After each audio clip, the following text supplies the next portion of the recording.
Friends, I welcome you to my channel. Before listening to this story, I will ask you to like and subscribe. It is not difficult for you, but it is pleasant for me. And we're starting. My name is Salvatore Benedetti. My friends call me Sal. I travel quite often on business, on average about 10 days a month. It suits me fine. I am single, have no children, and I earn quite well. I've already developed the habits of a seasoned traveler. Over time, I've learned to be quite tolerant of people who go on vacation and who I have to deal with at airports. I always travel light and never hand over my bag during a flight.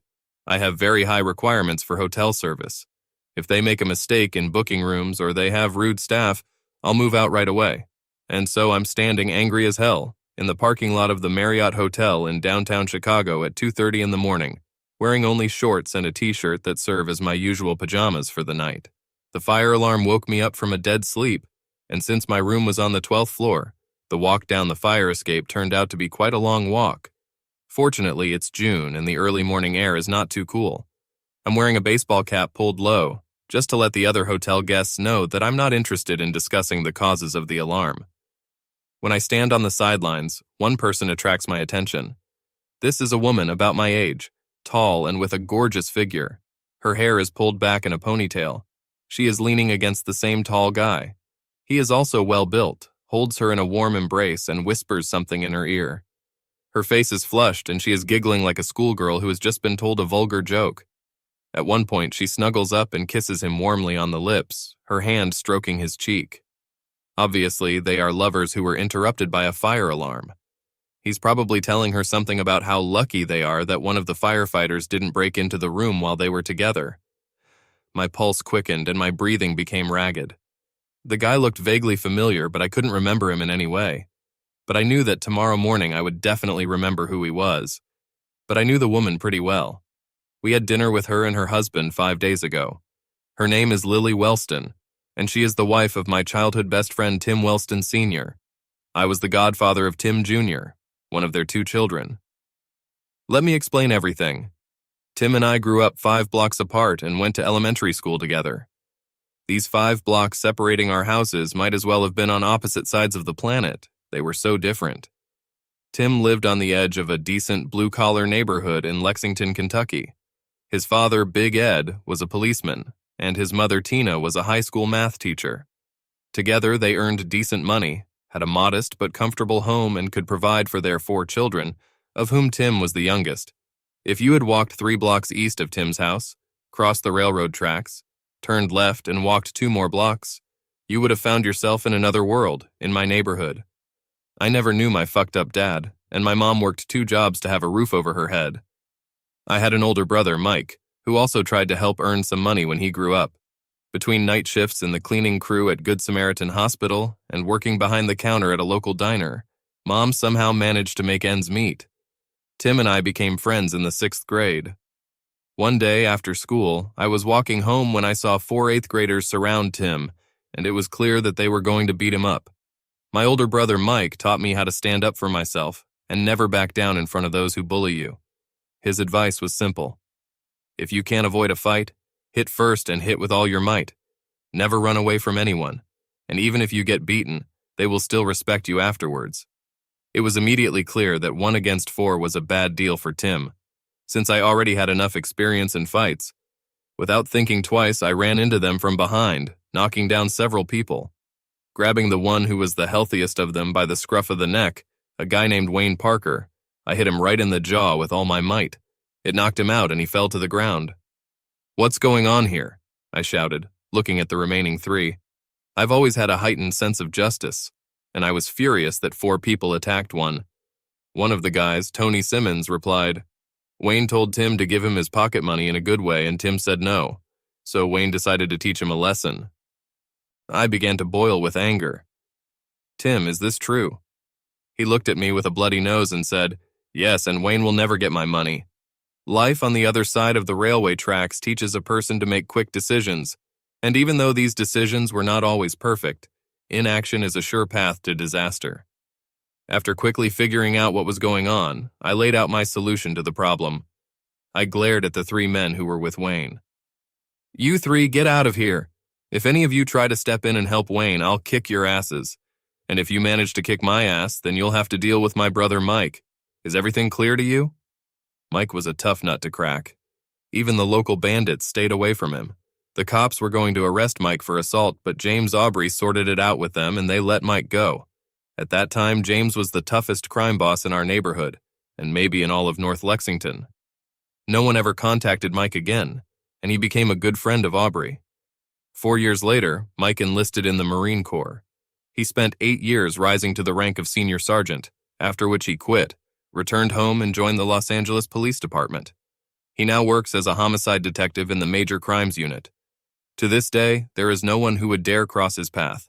But going back to that case, I seriously doubted that my brother would interfere if I got my ass kicked by 3 teenagers who were only 2 years older than me. But they didn't know that, so they all nodded in agreement. So, Wayne, you're one-on-one with Tim now. If you think you can beat him up, go ahead, but if he kicks your ass, you'll leave him alone forever. An evil grin flashed across Wayne's blunt face. Obviously, he thought he could handle Tim without any problems. Of course, Sal, that's fine with me. In short, the fight ended in a draw. Parker was a head taller than Tim and at least 10 kilograms heavier, but he underestimated his opponent. Tim wasn't a very good fighter, but one thing was for sure. You'd have to kill him to make him surrender. Tim definitely got hurt more, but he didn't give up, hitting back with 2 or 3 good punches. Eventually, Wayne realized that this was a futile idea, and he just turned around and left. Tim's money remained with him, and no one ever tried to take it away from him again. When we returned home together, our friendship only strengthened. "Why did you do that? You didn't have to stick up for me." "I don't know myself. I guess I just hate people like Wayne." "Anyway, thanks." "Yeah, no problem, kid. I wasn't going to fight them for you. I just wanted to make sure you at least had a chance. It would have hurt me a lot if you had gotten into a fight instead of me, but thanks for leveling the odds." From that day on, we became Sal and the Kid. His parents liked me when they got to know me better, and Mike respected the Kid when I told him about his fight with Wayne. Mike was already graduating from high school at that time, and he decided that with such a character, the Kid should definitely learn how to box. Mike worked him up a sweat 3 nights a week, and the Kid learned fast. And by the time Mike left to join the Marines, even I didn't like going into the ring with my best friend anymore. We did all the usual teenage shit together. Girls, beer, sports, and sometimes a little weed when I could get it. Kid was a well-read nerd, and I had an easy manner of communication that helped us meet girls. Just to be clear, neither of us ever made love before graduation, but it wasn't for lack of trying. Kid went to college and got a degree in business. I studied for 2 years in college and got an associate degree in something called interdisciplinary studies. I'm sure that meant he knows everything, but he can't do shit. Kid met and fell in love with Lil in college. I remained single, but I was best man at his wedding, 2 years after graduating from college. He went to work at a local bank, and I opened my own landscaping business. We were both fine, and 3 years later I became Tim Jr.'s godfather. 2 years after that, Lil gave birth to Mary, around the same time that the Kid began to climb the career ladder in the world of finance. 3 years later, my small business was booming when Kid came to visit me one afternoon. We talked for a couple of hours, and the essence of our conversation was that the Kid wanted to attract several investors to my business so that I could expand. He explained everything to me very clearly, and as a result, a little less than a month later I received a check for $200,000, which allowed me to immediately double the number of equipment and crews. I became a serious player in the landscape design world in central Kentucky, eventually opening businesses in Louisville, Cincinnati, Indianapolis, and Nashville. I also started representing John Deere sometimes, so I started traveling more often. And now I'm standing in the parking lot of a Chicago hotel at 2:30 in the morning, and I feel like my world is falling apart. I loved Lil like my own sister, and it would never have occurred to me that she was capable of cheating on Kid. They had been married for about 12 years, and it seemed that everything was fine with them. Of course, they quarreled from time to time like any married couple, but the Kid was an exemplary husband and father, and despite the fact that he worked hard, he never missed any anniversaries, birthdays, or family holidays. Periodically, he took Lil somewhere for the whole weekend, so that their romantic relationship would not weaken from the everyday routine. It always seemed to me that she adored her husband, so there was no reason to believe that there was anything wrong between them. After taking a few deep breaths, I tried to focus on what I had to do now. Lil hadn't noticed me yet, but that could change at any second. I quickly took out my phone and took some pictures, and then switched to video and recorded what was happening for a couple of minutes. I had enough evidence that these two weren't just friends.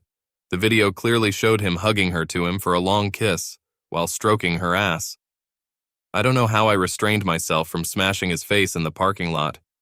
It was good that at that moment the lights out signal was given and the guests began to return to the hotel. I waited for a while and saw them get into the elevator with about 6 other people. Their booth stopped on the 8th, 9th, and 14th floors. And although this information was not enough, nevertheless, I decided that at the moment I had nothing else to do but return to my room. I kept tossing and turning until 6 in the morning, after which I went for a long run to relieve my anger and frustration. Later that morning, I saw that asshole again. I still couldn't remember his name, but I knew it was only a matter of time. He was standing at the front desk when I slipped into the queue behind him to listen to what was going on. "Yes, Dr. Porter, how can I help you?" "I need to have some business meetings, so I won't be here all day, but my wife is staying here. Could you call her room in about an hour and tell her that she has a full range of spa treatments booked for the whole day?" "Oh, absolutely, sir. So, Mrs. Porter, room 1419, a full range of spa treatments from her loving husband." I couldn't see his face, but it was clear that he was bursting with self-satisfaction.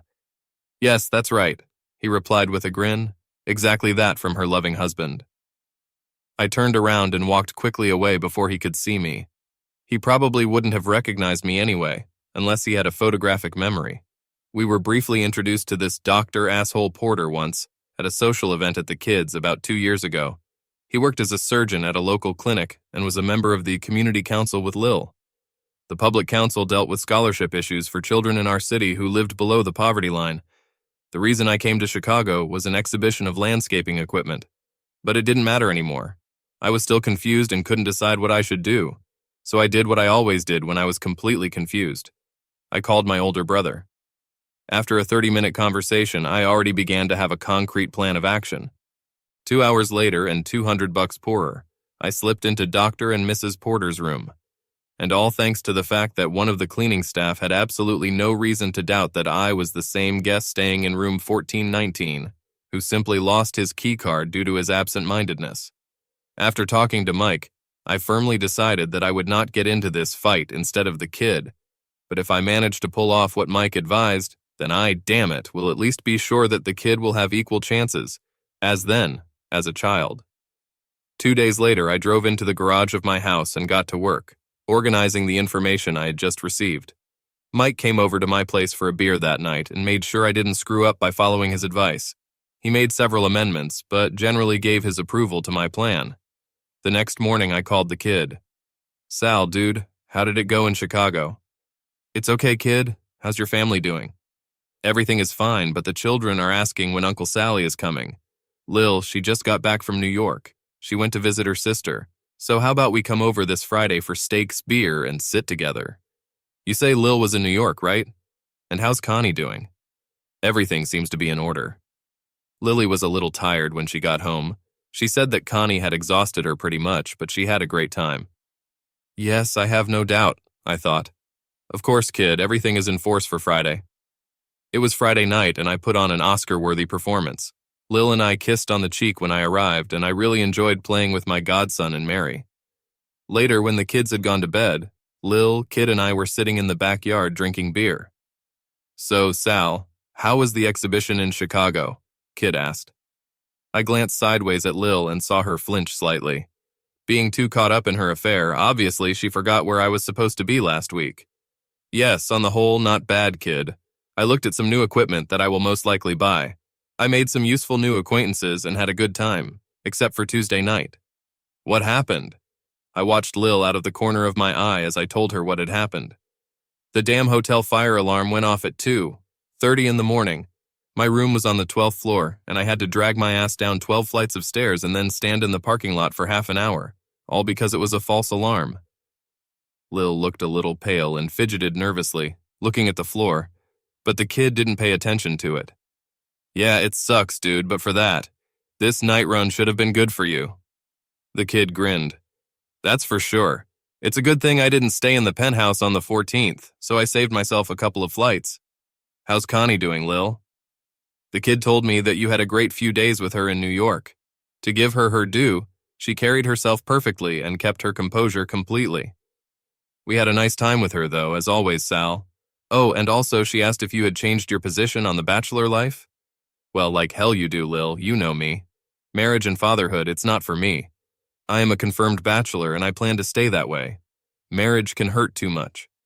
Look what happened to my mom. She married a guy who cheated on her repeatedly and then left her with Mike and me. There's no way I'm going to be exposed to such betrayal.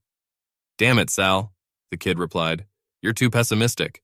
Who knows, maybe somewhere nearby there is a wonderful woman with whom you can have an amazing marriage. Just look at us. My heart was about to burst apart, but I kept my cool.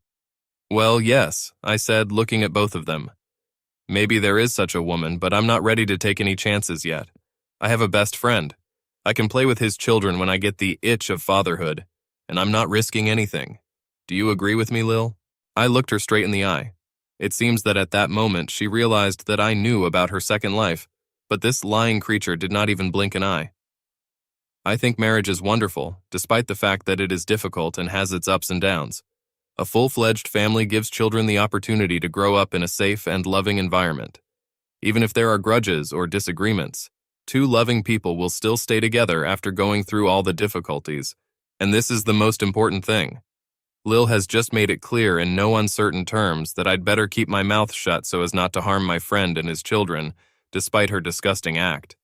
But I didn't back down. No matter what, Lil? Yes, Sal, no matter what. With that, she stood up, yawned, and stretched. Well, that's it. I went to bed. Don't stay up late, Tim. I'll see you again, Sal. I'm always glad to see you at our house. It seems that the only thing that upset her was that she got caught, and apparently she did not care at all about the fact of her infidelity and such a disdainful attitude towards her husband, who could without exaggeration be considered one of the best on the planet. I barely managed to keep my composure enough to drink another beer and then return home. All the way I was thinking about how Lil reacted to my words. I wondered if I could let her manipulate my attitude towards Kid and the kids, and become complicit in all this disgusting lies and betrayal. Should I really keep quiet about her affair, for the sake of their family's well-being, and even despite the fact that this fool will continue to spread her legs in front of Dr. Asshole? I replayed it over and over in my head as I drove home, and by the time I turned into the driveway, I already knew the only correct answer. Damn it, no! 2 days later, I started acting. First thing on Monday, I made an appointment with an asshole surgeon at 4 o'clock in the afternoon. One of my teams was engaged in landscaping the medical clinic where he worked, and as it turned out, this building belonged to Porter. Since I myself have not been involved in concluding contracts for the work performed for a long time, the risk that Porter would guess who I was before we met was small. I told his secretary that I had additional agreements to previously concluded contracts that Dr. Porter must sign so that our cooperation would not be interrupted. It will take literally 10 minutes. She promised to squeeze me into the schedule. Then I sent a message to the lying fool. Meet me at 10 a.m. at the Common Ground coffee shop on East High Street.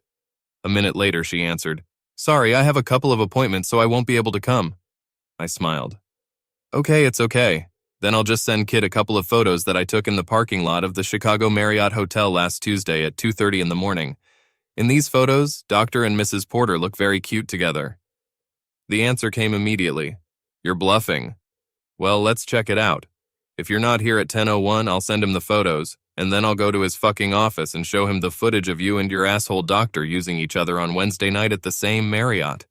I really hope that you won't come after all. I don't believe you. You don't have shit. A moment later. Hey, open the attachment. The fucking clock is ticking. Don't be late for a minute or I'll burn your world to the ground. Bastard. I'll be there, but I'll make sure that from now on you disappear completely from my life with Tim. You will never see your godson or Mary again. I chose the Common Ground because it was far enough away from Tim's office. My intention was to give that fool Lil a chance to come clean and show some remorse, and I didn't want our conversation to be interrupted. I arrived about 20 minutes earlier, took a cup of black coffee, and found a table at the back of the hall. Lil came in at 9:58, and I thought to myself, well, it turns out that hardened fools can be trained.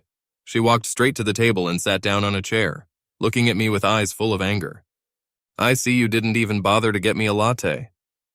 Order yourself something if you really want something to drink. I assume Dr. Porter left money on your bedside table after you served him? She looked so furious that for a second I thought she was going to throw herself at me across the table. To be honest, I would have liked to punch this fool in the face, but she stopped and suddenly drooped abruptly. I would never dream of hurting Tim or hurting our children, she said without looking up. It's a pretty weird way to take care of your family, Lil. What's gotten into you anyway? I don't know myself. It all started with a simple flirtation after board meetings, and in the end, one thing led to another. One evening, we ended up in bed at his house when his wife was out of town, and Tim took the kids to visit his parents that day, and I was on my own. I was so excited about it. I was able to put aside all my responsibilities as a wife and mother for one night, and it seemed to me that it was very cool. But I never thought it would take so long. I just can't find a way to stop it all. Well, Lil, I can honestly say you shocked me. I never would have thought that you would lie and cheat on my best friend. I'd bet the mortgage on my house that this would never happen. When I saw you two in the Marriott parking lot, I almost fainted. At first I thought I had something wrong with my eyesight, but to my deep regret it turned out not to be so. You understand that by your actions you can completely destroy one of the best people that I know. Please, Sal, don't. There must be some other way out. I can't admit it, it will break him. Can't we find a compromise? I promise I'll break up with Porter immediately. Let the photos and videos stay with you. It will be a pledge that guarantees you that I will do exactly as I say. I will never slip up again. And if Tim doesn't find out, then our family will be safe, and our children will be fine. It's getting late, Lil. You can't undo what you've done. You should have thought carefully about the consequences of your double life back when you first decided to make love to Porter out of nothing to do. What you're going to do with Porter now is up to you, but I'm not going to let my best friend be made a laughingstock or have his ears pulled. And I certainly won't stand by and watch you ruin his life just because you screwed up and now you don't want to be responsible for your actions. But Lil, it seems, was not going to give up so easily and decided to go on the offensive herself. No, you won't do that, Sal. You're not going to put Tim in a situation where he's going to lose his wife, most of his money, his kids, and the life he has and cherishes. Don't corner me. You know there won't be a peaceful divorce. I'll shake everything out of him. And when he asks me why I'm doing this, trust me, I'll make sure he knows that you started it all. So maybe it's better to listen to the voice of reason and not get excited. Help me get out of this situation so that I can save my marriage and family without hurting anyone. Or, for him, everything will end very sadly, and then he will hate you. I just shook my head and grinned. Do you think this is funny, Sal? Understand, I'll drag you with me if you don't back down. I stopped smiling and gave Lil such a murderously cold look that she turned pale. Listen, Lil, the art of bluffing is that you have to have good cards in your hand from time to time. You just opened yours, and it's clear to both of us that you don't have anything. Are empty threats the best you can do, you stupid brainless fool? And you know what, Lil? Part of me sincerely hopes that you'll take the risk and make your threats come true. I understand that kid will be devastated by what you've done, and will be even more devastated if you really try to rip him off during the divorce. But trust me, it won't break him completely. I know him, he will find the strength to stand up, and I will help him get through all this. Yes, it will hurt like hell, but if he knows that the truth is on his side, he will never give up and stop fighting with you, and you'll see, in the end, he will win. His name has a high reputation here. He is respected in this city because he did everything in his power for many people, and they know it. What do you have, Lil? A desire for revenge and a hysterical crowd of divorced idiots like you? Well, good luck trying to get people on your side when they see photos and videos of you and your lover. And don't doubt for a second that I won't send them to everyone who knows you in your social circle and beyond. At first, Lil pretended that she was not at all embarrassed by this, but it seems that she already realized that she had been defeated and decided to change tactics. She made a feeble attempt to smile and whispered, "Isn't there anything I can do to change your mind, Sal? I mean absolutely anything you want." I felt her foot begin to stroke one of my legs under the table. Reaching down, I forcefully pushed her away from me. The last trump card, right, Lil? You are ready to spread your legs even in front of your husband's best friend. If only it would help you avoid the consequences of your infidelity. But the thing is, I wouldn't touch you if you were the last woman on earth, Lil. You have no idea how much I hate you. When you kissed me on the cheek on Friday night when I arrived, I could barely restrain myself from throwing up. That's how disgusted I am with you. Lil seemed completely speechless. She was still looking at me defiantly, but she knew she had lost. "So what now, Holy Sal?" she hissed. "Now you will go home, call your husband and ask him to come while the children are still at school. Then you will tell him in detail everything that you have done. It will be a shock for him, of course, but at least he will have 3 or 4 hours to collect his thoughts before the children return home. This will give him a chance to respond properly to your words. I'm not going to get involved in anything, but I damn well have to make sure that he makes his decision based on all the truthfully stated facts on your part. To tell you the truth, I do not know what decision it will be, Lil. He's much better than me, and maybe he can find a way to forgive you, and you can move on as a family. Or he'll just throw you out of his life, as you deserve, or maybe he'll find something in between. But in any case, it will be his choice, and I am sure that this choice will be impartial, which will not be influenced by lies, deception, or hatred. Getting up to leave, I finished, "You're going to do this, Lil. You're going to do exactly as I said, or by all the saints, he's going to find out everything from me tonight. And if you force me to intervene, then believe me, I will make your complete destruction the goal of my life. Do you understand me, Lil?" And only now did tears appear in her eyes, although I'm sure it was because she felt sorry for herself, and not for anyone else. "Yes, Sal, I get it." "Okay," was the only thing I could say to her at parting. I left the cafe, drove about a mile down the street, stopped on the side of the road and sat for a long time staring at one point. It is impossible to put into words the pain I felt for my friend because of what he had to face. But I reassured myself that he would not be alone, and it would be a fair fight. At exactly 16 o'clock, I was taken to the personal office of Dr. Asshole Porter. This arrogant asshole came in looking like he was doing me the greatest favor by giving me 10 minutes of his precious time. "So, Mr. Benedetti, I was told that you have some additional agreements that you and I need to sign regarding the landscaping work that your company is doing. Can we do this quickly? I have very little time."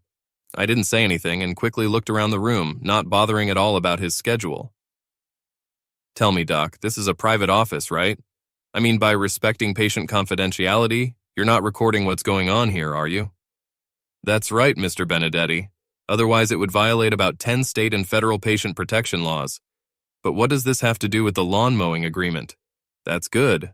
I got up, walked around his desk, and with all the force I could muster, backhanded him. He stretched out on the floor and started moaning loudly, but 2 seconds later, I had one hand on his throat and the other clamped over his mouth. It was obvious that Doc and I had grown up on opposite sides of the railroad tracks. I've been in dozens of fights, many of which I've won, a few I've lost, but I certainly could hold a punch. The same cannot be said about Dr. Asshole, who apparently got punched in the face for the first time in his life. Moreover, neither his height nor his physical form bothered me. "Are you listening to me, Doc?" He nodded affirmatively. "Great. Now I'm going to ask you a few questions, and if I feel like you're lying to me, I'm going to strangle you until you pass out, and then we'll start all over again. Do you understand me?" Tears began to flow down his face as he nodded his head.